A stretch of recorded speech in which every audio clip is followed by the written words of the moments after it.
Hello, baby. Want a kiss? I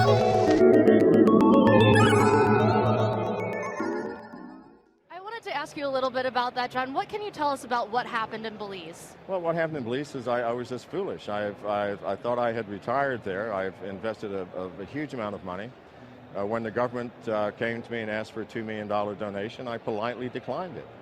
A week later, 42 armed soldiers stormed my property, shot my dog in front of my eyes, more or less tortured me, destroyed $500,000 worth of my property, and then left. The following morning, that same political person came and said, "Oh my God, what a terrible mistake. We're so sorry. It was a huge mistake. They were looking for someone else, and I don't know where they got the information. I'm so sorry. Have you reconsidered your donation?" And I said, "Get the F off of my property." That began a war with Belize, which ended up with me on the run. So I should have been a smart person and written them a check for $2 million and said thank you. I just didn't do that. The Belize government never charged me with anything. He wanted to question me.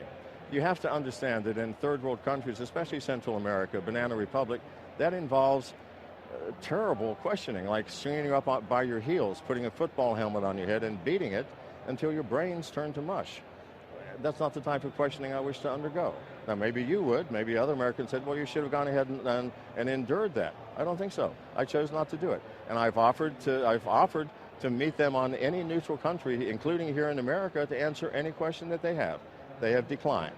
They don't want to ask questions. They want to punish me for embarrassing the government. So that was that. But that's really not what I'm here to talk about. I think the American public is smart enough to understand that things happen to people.